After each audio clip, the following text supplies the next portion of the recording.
Hi, this is James Shug with Westpac London's end of day report for Thursday, November the 3rd. Well, it was about a few things today actually. Greece certainly very much in focus. All sorts of reports coming through throughout the morning and into the afternoon.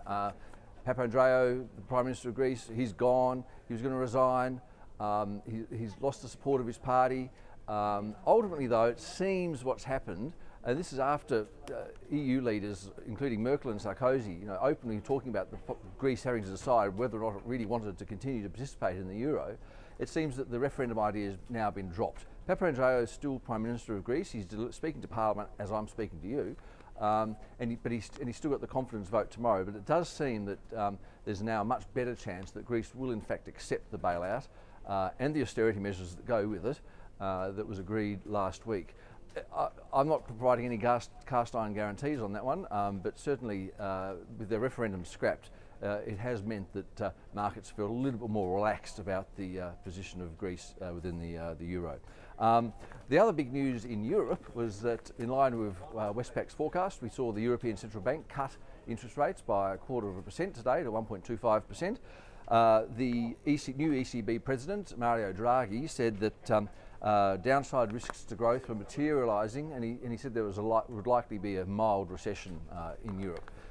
They are exactly the reasons we thought would prompt the ECB to cut interest rates, so we're impressed by that move, which caught most by surprise. We're looking for another 50 basis points of cuts from the ECB by the end of the first quarter. In other news, we had a range of US data today, including the non-manufacturing ISM in the US for the month of September, which fell to 52.9 from 53, so essentially unchanged. It had a stronger jobs component, but a weaker orders and activity components. Other bits and pieces of data today around the place, including a weak services PMI for the UK.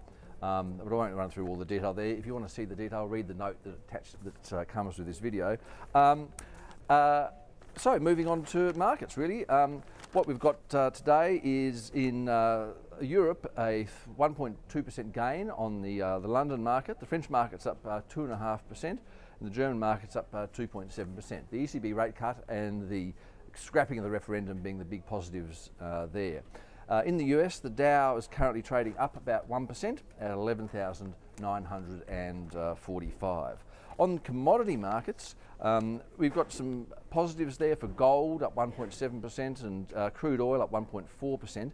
We're looking at $1,759 an ounce and $93.80 a barrel there.